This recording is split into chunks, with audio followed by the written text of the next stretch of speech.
जय श्री हरि, जय पुरुषोत्तम प्रभु। आज आप सुनेंगे अधिक मास अर्थात पुरुषोत्तम मास महात्म्य का 14वां अध्याय की कथा। इस पावन अध्याय में संदीप नाम के एक ब्राह्मण की कठोर तपस्या, उसकी अटूट भक्ति और भगवान श्री हरि की कृपा का अत्यंत दिव्य प्रसंग वर्णित है।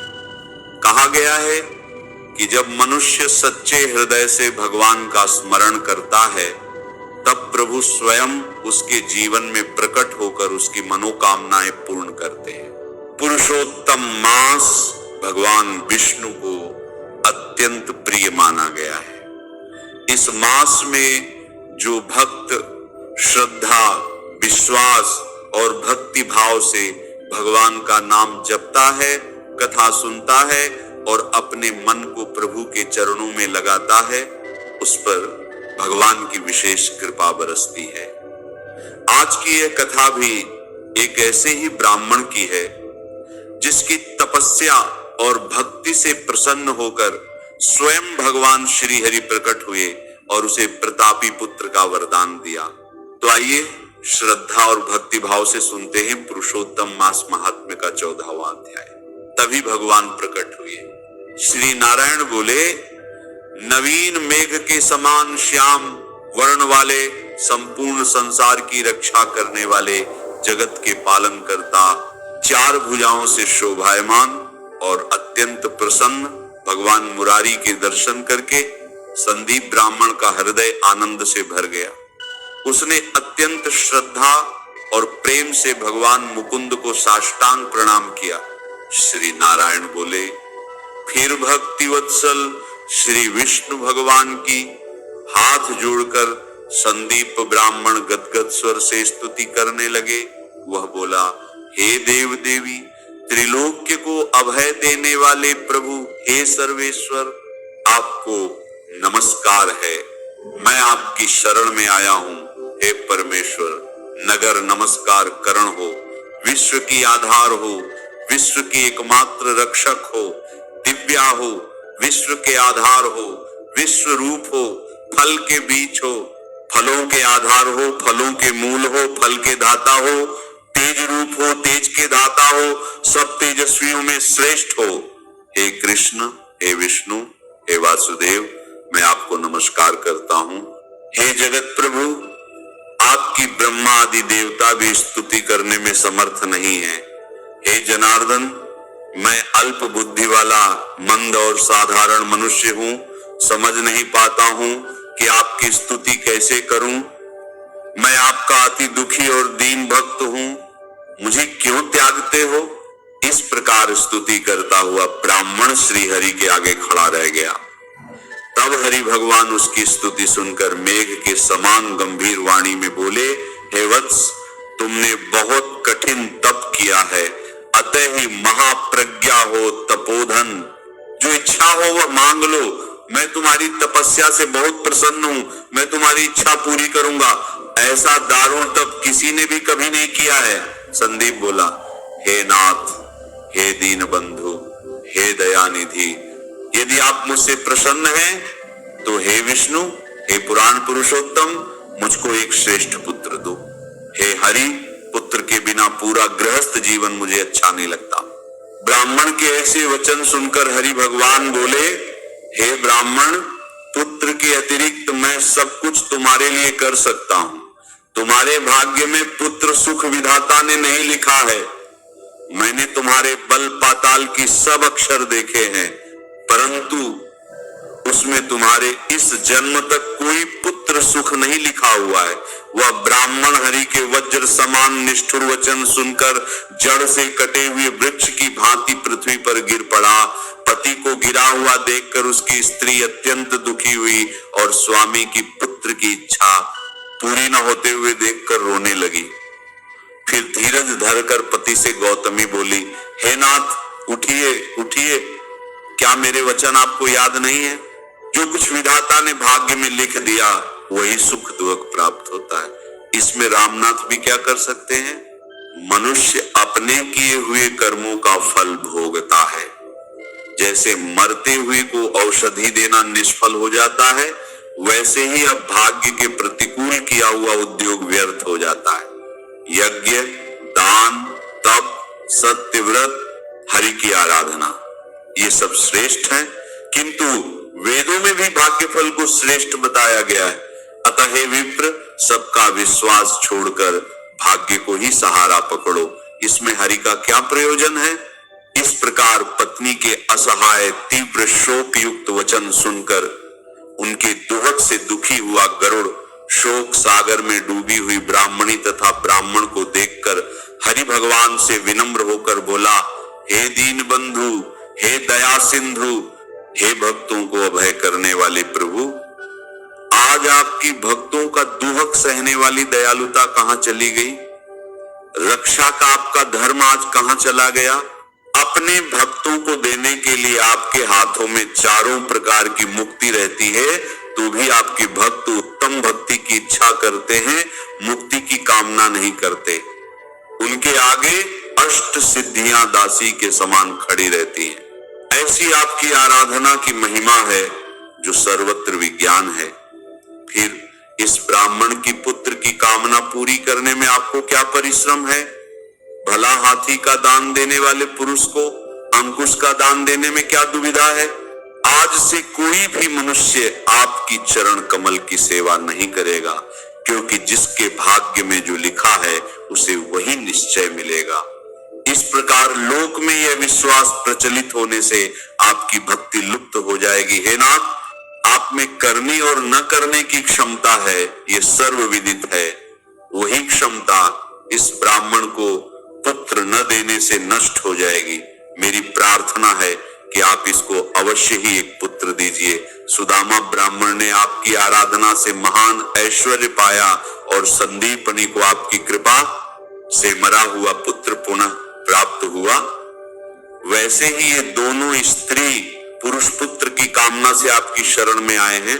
श्री नारायण बोले, इस प्रकार गरुड़ जी के वचन सुनकर विष्णु भगवान अमृत तुल्य वचन बोले, वत्स, इस ब्राह्मण को मैं वंचित नहीं करूंगा, एक पुत्र शीघ्र ही दे दो।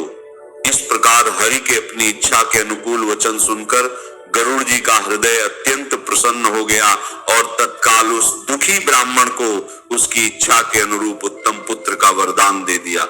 अगले अध्याय में आप सुनेंगे संदीप को पुत्र की प्रताप का वर्णन। इसी के साथ अब आप सुनिए भागवत गीता का यह अध्याय।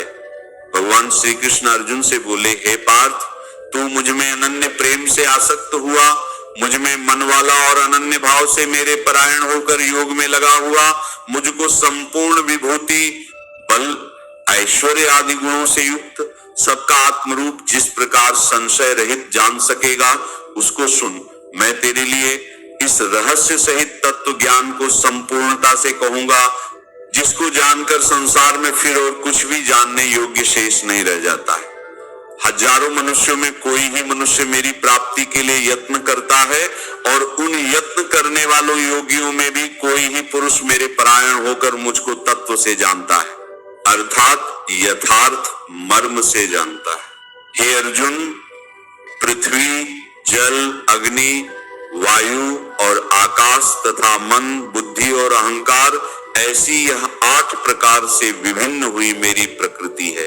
ये 8 प्रकार की विकार वाली तो अपरा है, अर्थात मेरी जड़ प्रकृति है। और हे महाबाहो, इससे दूसरी मेरी जीव रूपा परा अर्थात चेतन प्रकृति जान, जिससे यह संपूर्ण जगत धारण किया जाता है।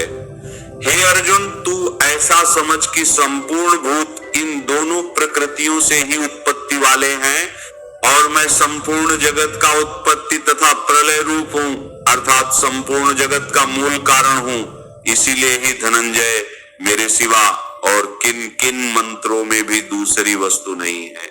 यह संपूर्ण जगत सूत्र में मणियों के समान सदृश हूं, और संपूर्ण वेदों में ओंकार हूं, तथा आकाश में शब्द हूं, और पुरुषों में पुरुषत्व हूं, पृथ्वी में पवित्र गंध हूं, और अग्नि में तेज हूं, और संपूर्ण भूतों में उनका जीवन हूं, अर्थात जिससे भी जीते है वह मैं हूं, और तपस्वियों में तप हूं। हे अर्जुन, तू संपूर्ण भूतों का सनातन कारण मुझको ही जान।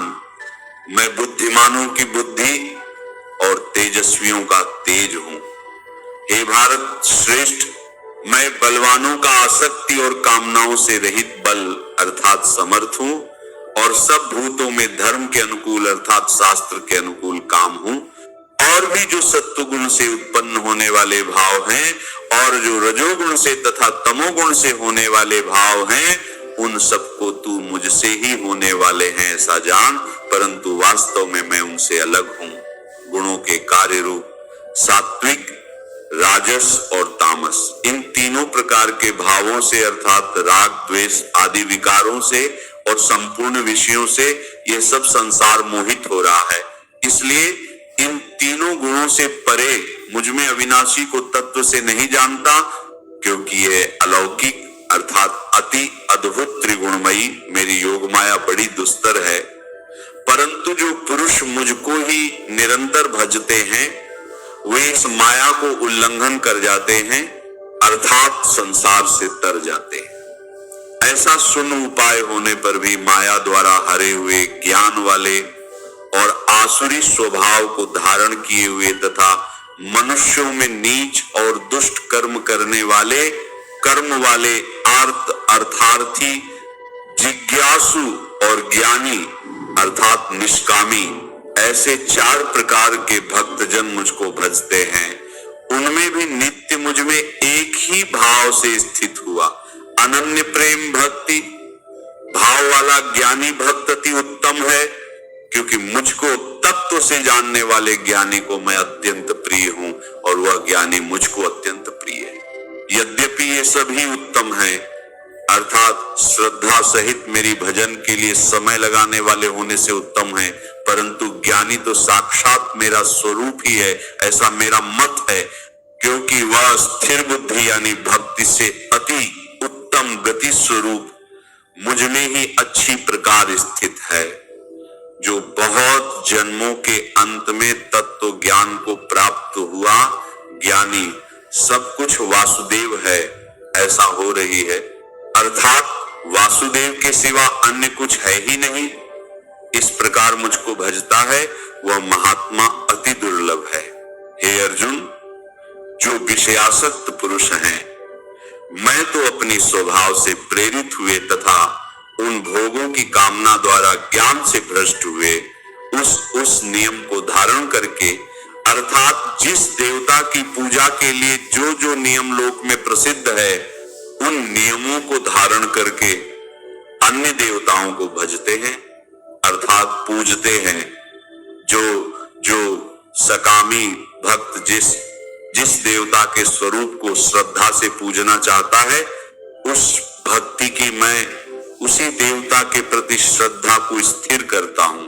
वह पुरुष उस श्रद्धा से युक्त हुआ उस देवता की पूजन की चेष्टा करता है और उस देवता से मेरे द्वारा ही विधान किया हुआ फल पाता है, परंतु उन अल्प बुद्धि वालों का वह फल नाशवान है तथा विविध देवताओं को पूजने वाले देवताओं को प्राप्त होते हैं और मेरे भक्त चाहे जैसे ही भजें, अंत में वे मुझको ही प्राप्त होते हैं।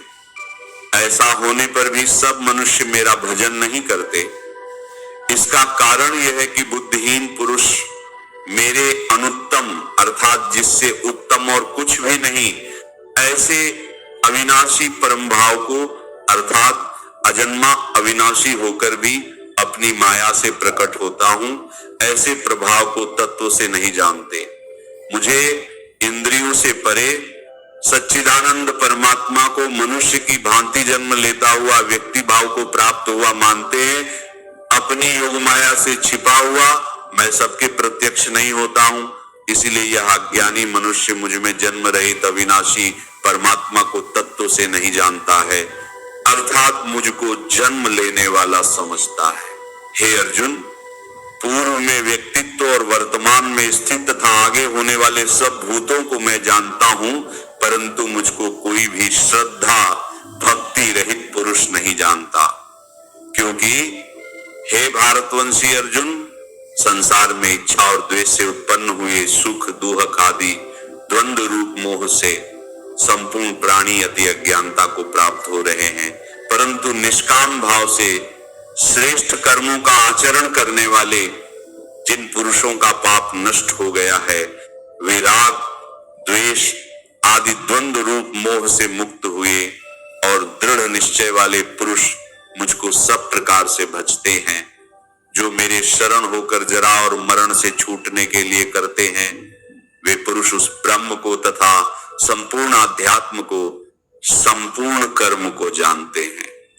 जो पुरुष अधिभूत और अधिदेव तथा अधियज्ञ सबका आत्म रूप मुझको जानते हैं, अर्थात जैसे बादल, धूम, पानी और बर्फ यह सभी जल स्वरूप हैं, वैसे ही अधिभूत, अधिदेव और अधियज्ञ आदि सब कुछ वासुदेव स्वरूप है। ऐसा जो जानते हैं, वे युक्त चित्त वाले पुरुष अंत काल में भी मुझको ही जानते हैं, अर्थात प्राप्त होते हैं। इसी दिव्य संदेश और श्री हरि के मंगलमय स्मरण के साथ पुरुषोत्तम मास महात्म्य का यह पावन अध्याय यही पूर्ण होता है। जो भी भक्त श्रद्धा से इस कथा का श्रवण करता है, उसके जीवन में धीरे धीरे भगवान की कृपा प्रकट होने लगती है, मन की अशांति शांत होने लगती है, घर में सकारात्मकता का प्रकाश फैलता है और हृदय में भक्ति का वह दीप जल उठता है जो अंधकार के बीच भी मार्ग दिखाता रहता है। कहा गया है कि अधिक मास में भगवान का नाम लेना, कथा सुनना और भक्ति भाव से एक क्षण भी प्रभु को याद करना साधारण नहीं होता। यह वही समय है जब भगवान स्वयं अपने भक्तों के और अधिक निकट आ जाते हैं। इसीलिए यदि इस कथा को सुनते समय आपके मन में एक बार भी श्री हरि का स्मरण आया हो, तो समझ लीजिए कि पुरुषोत्तम प्रभु की कृपा आपके जीवन को स्पर्श कर चुकी है। ईश्वर करे भगवान श्री विष्णु आपके जीवन से दुख, भय और निराशा को दूर करे। आपके घर में सुख, शांति और समृद्धि का वास हो। आपके परिवार पर श्री हरि की कृपा बनी रहे और आपके हृदय में सदैव भक्ति, श्रद्धा और धर्म का प्रकाश जलता रहे। इसी मंगल कामना के साथ अधिक मास महात्म्य की यह पावन कथा यहाँ संपन्न होती है। बोलिए पुरुषोत्तम भगवान की जय, श्री हरि विष्णु भगवान की जय। राधे राधे।